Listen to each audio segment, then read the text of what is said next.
Presented by LK Entertainment.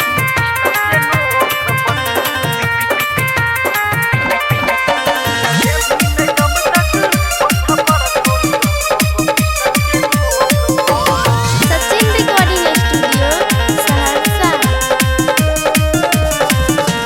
बंगल से ये लही नच गोरकी बिहार के ये सफेद हे कोई बंगल से ये लही नच गोरकी बिहार के ये सफेद चुमा दे भी नहीं जब तक होठ पर छौरी रखबो पिस्टल के नोक पर चुमा दे भी नहीं जब तक होठ पर छौरी रखबो पिस्टल के नोक पर।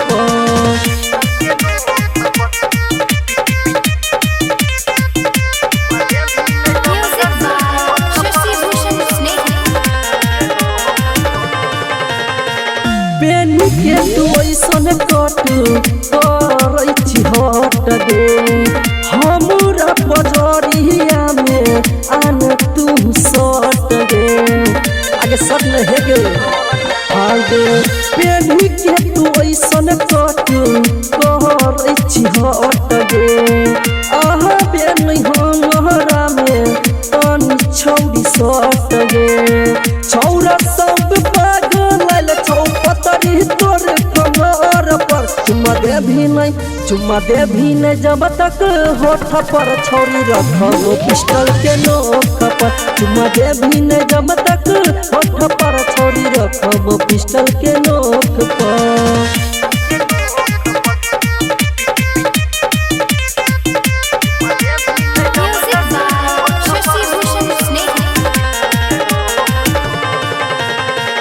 संगीत के गाना पर नाचे छी मच के जिला शहर हसास जही न तू बच के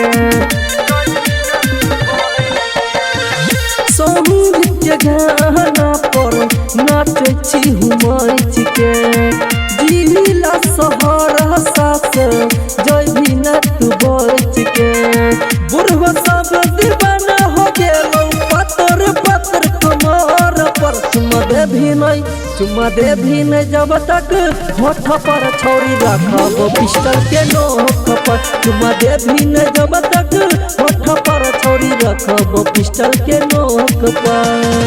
आगे रख दोगे। Mix by Salim Sehgal.